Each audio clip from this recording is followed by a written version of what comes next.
Yo, nitwa HUNNi. Ijana. Mugaru sako yo ni noya ni wadutezamo n'ingaru we Say G to the M to the F. Kwaye yuzuye ni hustle till to the death. 5 nicks muri If you had to do a TikTok challenge, which one? Damn. Ntabwo njya ndeba TikTok cyane. Damn. Ndeba TikTok ariko challenge.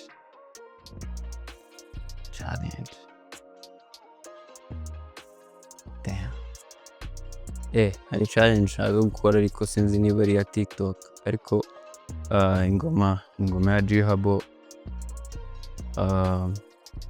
bita went legit iri viral cyane, abantu bari kwikoreraho amavasi, open verse. Iyo niyo challenge ntashobora. Yeah. What food do you hate that everyone else loves? Damn. Ko ari byinshi se. Kera nangaga isombe. Ariko nigeze kwicwa n'inzara ariyo yonyine ihari nyiriyeho numva iraryoshye. Do you write better songs when in love or in pain? Yeah. Indirimbo nyinshi nandika biterwa na situation nyinshi mba ndimo kandi kenshi aba ari iza pain. Rero nuko bimeze. Who influenced your sound the most? Kari benshi. Sound ndumva nawe ariko influence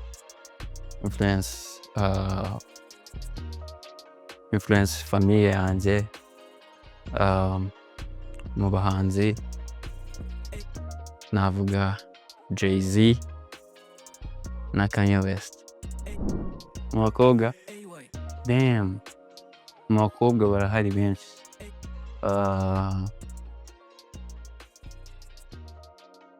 Hari umubaby bita Che Noir, ndamwemera bya hatari, no muri Chicago. Nabo ngabo. Describe yourself in 3 words.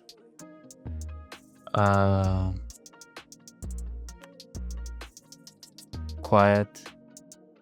Ntabwo ngira amagambo menshi iyo nari kumwe n'abantu nzi, ariko iyo ndi kumwe n'abantu tuziranye abantu mba ndi kuvuga. Intelligent.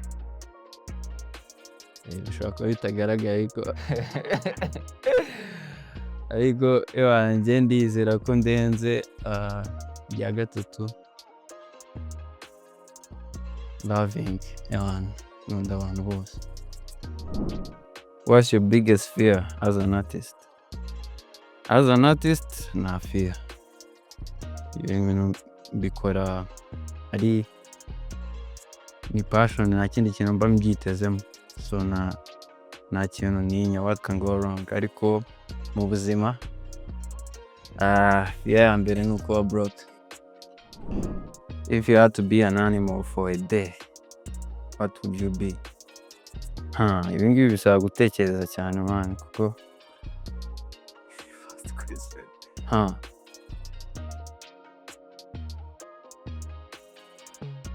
nakibera nk'umubu njyewe.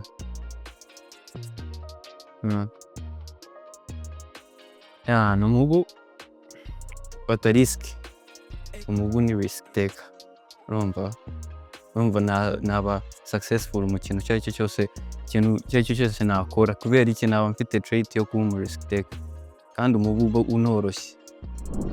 What's your hidden talent beside music? Kari nyinshi se.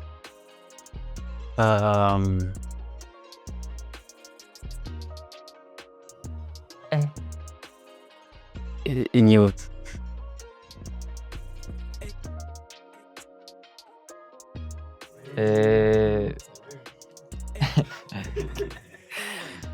Mfite talent yo gusetsa abantu, nibyo numva ariko simbizi. Niyo kubeshya nibyo numva ariko simbizi. Shoka nababeshya no muri interview ntawamenya. What's your favorite thing about your lifestyle? Byose man. abantu mba ndi chill, mba ndi calm, mba nduwapeka ahantu henshi, nibyo nkunda. What's one thing you miss from life before fame? What the fuck? Nari naba famous is? I'm living the life before fame ubu, so nta yindi life nzi. Have you ever been heartbroken? How did you heal? Shit. Nkiri umupeti Jifere hari yanguriye igikinisho cy'imbunda. Umupeti twiganaga arakinshapura arirukanka sinari nongera kumubona. What's the realest advice you've ever received? Realest advice.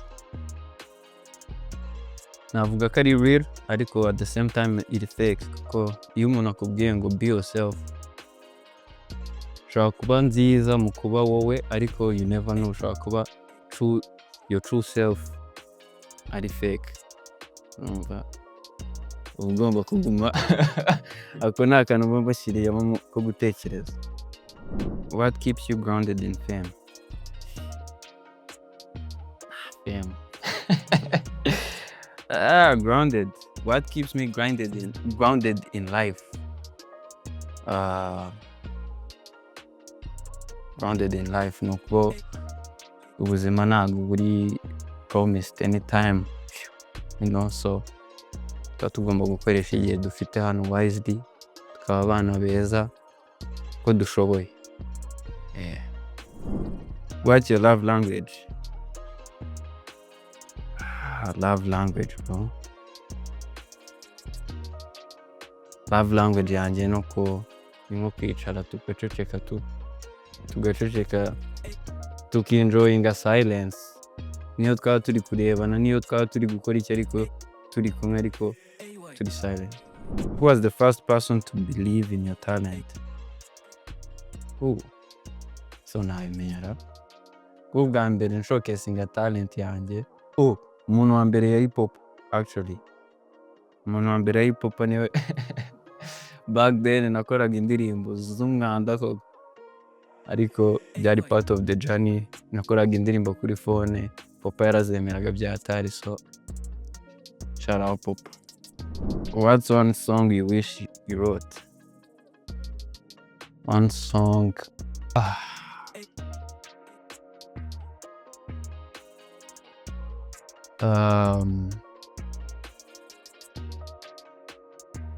One song I wish I wrote.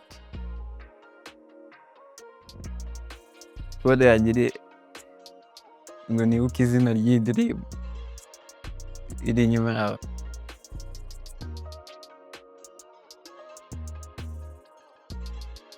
Ino ndirimbo mani yarankomye byatari nkazajya mvuga ati cyakoze namba nzi kuririmba nari kuba narayanditse.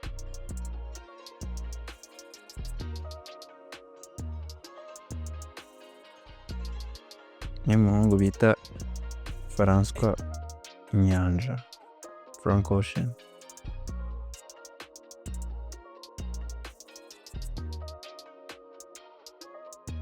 Solo. Solo ya mbere. Niyo ngiyo solo ya Frank Ocean. Damn bro. Bwa mbere nasomye umukobwa man. Bwa mbere umukobwa mbere nasomye ari Mere Kitama.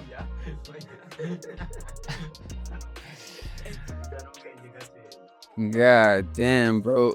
Ngo bwa mbere cyabyo byose ni kera cyane kuko ntabwo mbyibuka, ariko nshobora naranabigerageza, you never know. Ariko ngiye gushyiraho igihe navuga imyaka 10 ishize. Ntabwo nabyibuka neza ko oya akicyo gisubizo cya kigaragaza ko nshobora kuba ndi free. Oya ndabyibuka. Nari mu wa 4 secondaire. Mu wa 4 secondaire nari mfite imyaka ingahe? Nari mfite imyaka 16. Ibintu by'Imana nakoze ubwo bwinshi bro. Uzi ko nyiri igipeti natekerezaga ko imyaka 20 ari imyaka myinshi, nazinzi ko viyo wanjye icyo gihe yari afite imyaka 20. Numva ariyo myaka iri maximum, utayirenze uyirengeje uhita upfa. Noneho barambaza none se niba viyo wawe wumva afite 20 Gfr wawe afite ingahe? Ndavuga ati iki ni ikibazo gikomeye, afite imyaka nka 15. Urumva icyo gihe kandi yari mukuru byatari ko, ariko cyo nta nubwo ari ubugoryi ariko n'ubwana man. Ubugoryi bwo ni bwinshi bro, every time nkora ubugoryi, every time mba ndi mu bugoryi. Nyiri igipeti na okay, iyi ni story none. Nyiri igipeti nagiraga balo, narayikundaga ku rwego rw'uko nayifataga nk'umuntu, narayiganirizaga kandi numvaga byanga byakunda ishobora kuba nayivuga, ubwo bwari ubugoryi. Iri hanze nkunda cyane ni NBM. Wavuga ko nagerageje ya try give a fuck, igihe kirageze nkore what the fuck on, maze iminsi nicaye medita mvuye blood, ikintu kimwe namenye nuko ibintu atari shori kuba NYA, umutima usa umukara kuri boda kabaten. Ewana niyo ngiyo kabisa, ariko n'izindi zose ntari ariko ari nyinshi se man.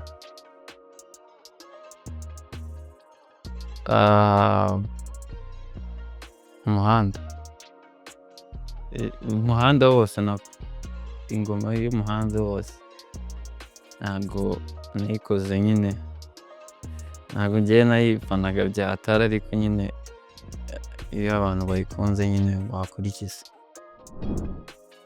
Se November twavuga ko abantu bayikundara, iyo badakunda underrated. Navuga underrated. Hari iyindi se, izindi ntange urebye ntabwo nzikunda.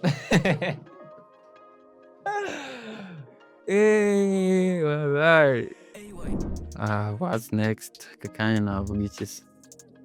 Ndimo ndapanga kudropinga EP, hopefully imbere y'uko Sam irangira, ariko turacyari kubyiga and stuff. Urebye n'ibyo ngibyo, ibindi ni amaproje y'abandi, amaproje ya AY ari hanze,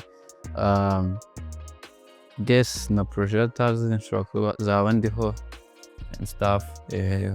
Urebye n'ibyo ngibyo and stuff. Man, ntabwo ngewe nta butumwa mfitiye abafana, ahubwo kuko nta mufana ntabwo ngewe nita abantu abafana. Abantu bose ni abantu, mukundane, munywe amazi menshi, mukore siporo, mwite ku buzima bwanyu, ni ibyo ngibyo. Mukaru sako yo ni noya ni wadutezamo n'ingaru. We Say G to the M to the F, kwaye yuzuye ni hustle till to the death. 5 nicks muri click yanjye William G's, nubwo ibyo dukora street mubigira shit.